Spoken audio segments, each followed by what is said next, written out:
What's going on, everybody? This is an episode from the No Gimmicks Needed Wrestling podcast. Do you like podcasts and you want to see the full podcast?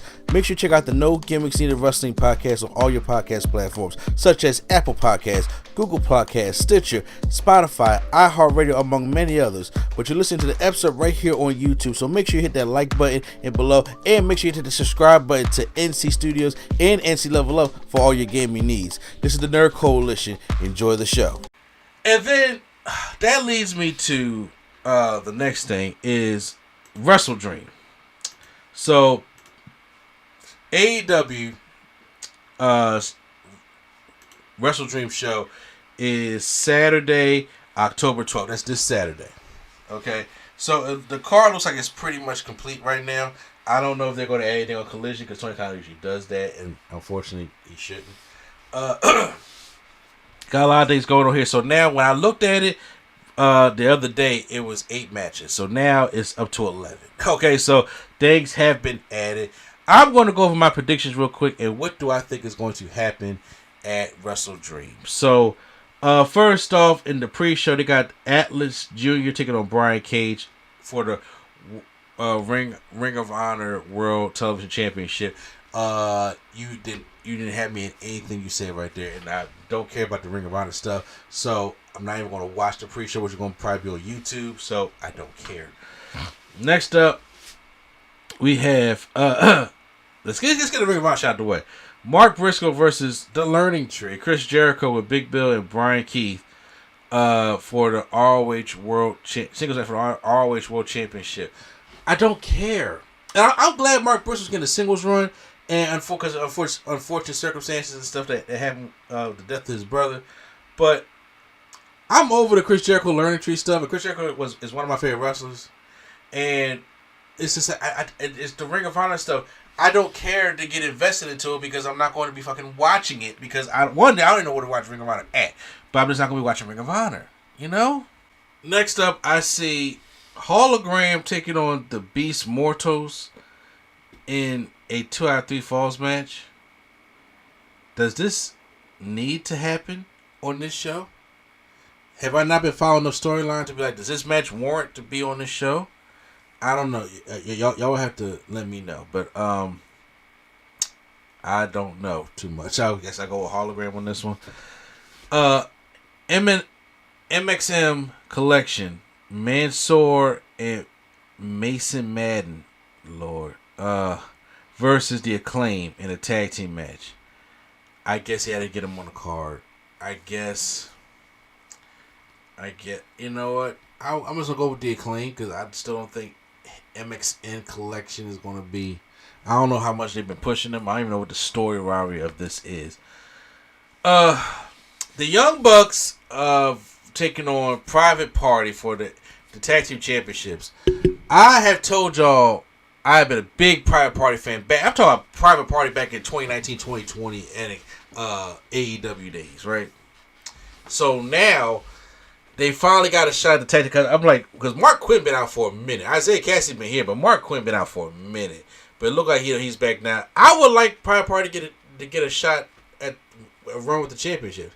Because right now, I don't care about anything right now what's going on with the Elite and the Young Bucks. And I'm just like, this story, they don't really need anything to hold on to. They don't need to hold on to them belts at all. I mean, you can let Jack Perry hold on to his, but I'm just like, they can give a shot. I'm gonna take Private Party on this one. You know, to really hope on it. I need Private Party like plus 500 right now, so I'll take it. If they was bad, I'll take it. Which these be Jack Perry taking on Shibata. Will it be a good match? Yes, but it was a thrown together match. I was like, why? Because we got to give Jack Perry something to do, right? This is the stuff I'm talking about. Like, just throwing stuff on there. Darby Allin taking on Brody King, singles match. So, this is the new direction for Darby Allin after stupidly losing that match to Moxley because he's supposed to be in that predicament to face Bryan Danielson. But give him something to do. You know what I'm saying? And I think him and Brody King have some history. So, I'm going to... Darby Allin can use a win here. Will it hurt him lose? I mean, I think Darby Allin needs to get some wins here. I'm gonna have Darby Allin pulling it out. In my gut, though, I'm saying Brody King. in my gut, I'm saying Brody King, but I want Darby to pull it out. Singles match for the AEW Women's World Championship. Mariah May taking on Willow Nightingale because Willow Nightingale won her match against, was it Britt Baker? I think it was, or somebody else. I'm not necessarily sure. In the winner, I think it was Britt Baker. And the winner was going to face Mariah May at WrestleDream, and then Britt Baker's still a heel, kind of, or I'm not really sure what Britt Baker is right now, but Willow Nightingale wins the match. She get attacked by Mariah May on the stage on Dynamite. So, as much as I love Thicky, and y'all know I be riding for Thicky, Mariah May losing that championship right now. They need her to go get somebody, I guess, until Toni Storm comes back, and maybe they're gonna probably try to reunite that feud. I'm not necessarily sure. I haven't seen Toni Storm in a while, probably taking some time off as well. But yeah, I'm gonna go with Mariah May over Willow Nightingale, obviously. Then we got three-way match for the AEW International Championship. Will Ospreay taking on Ricochet, taking on Takeshita. This is going to be a great match. These guys are going to go in there and they're going to kill it. They're going to kill it. But once again, Will Ospreay is, unless they're going to give it to Ricochet, right now I see Will Ospreay retaining right now. I don't see Will Ospreay losing it until probably next year. We're late into 2025 right now. I don't see Will Ospreay losing it right now. But I do see now. If this is a way to get the title of Ricochet and have Ricochet have a moment, then I'm all for it. I'm all for it. It said so you don't have to beat Ospreay. You can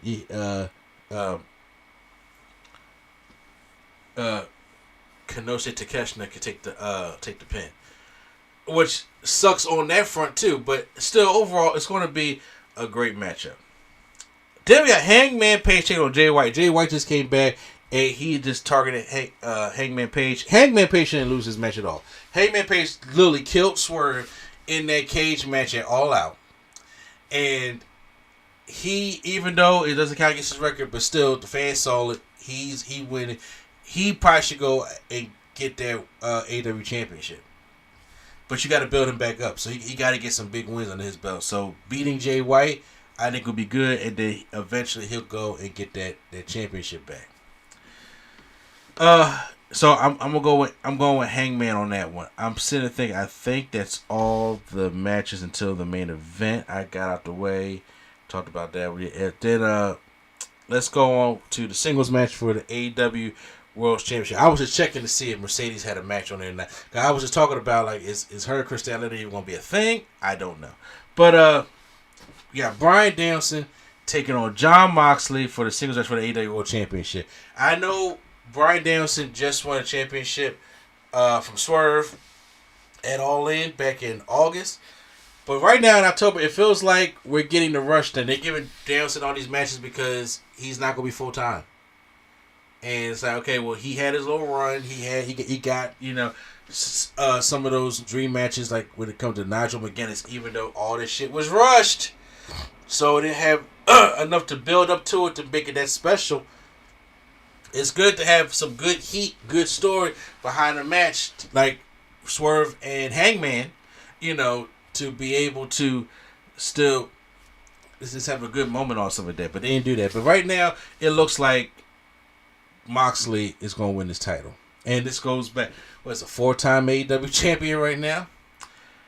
Now, the question is, with those predictions, does Shane McMahon show up? The Shane McMahon talk has just been growing. And we've seen the picture of him and the Young Bucks. And WrestleDream has been known to have some surprises like that, especially when they're down back. Because, Edge came a couple years ago at WrestleDream? Was it last year? At WrestleDream that Edge came? So, yeah. So, Edge, or 2 years ago at WrestleDream that Edge came. He came at WrestleDream. So I'm like, okay, well, it's a possibility that they could have Shane McMahon debut tonight. I mean, on WrestleDream. Do I know what role he's going to be in? No, I don't. But what kind of storyline he's going to be in? No, I don't know. But I'm hoping it's something good that will help bring new eyeballs to AEW, because it's like, it's a McMahon, so people could be funny that way. But I think I have Shane McMahon coming in. Probably do something with John Moxley and Bryan Danielson. It could possibly be that, and we just don't know. So we're gonna have to see how this turns out. Because right now, WrestleDream is going to be in Bryan Danielson's home state of Washington State. So yeah, the Tacoma Dome. Yeah, that's what's going to be at. So yeah, I definitely see a big angle happening. And Moxley win that belt back, and then maybe Shane McMahon coming in there. That's how I think it's going to happen at WrestleDream. So, when it comes to WrestleDream, I will get the updates. Like I said, I'm not paying for it. Besides, not paying for it. If somebody streams it or something like that, I'll watch it, but I'm not going to pay for it. Pay for WrestleDream. I just have to watch and see what happens there. And then y'all can get my review or recap on the podcast or something like that. So, I'll do it that way.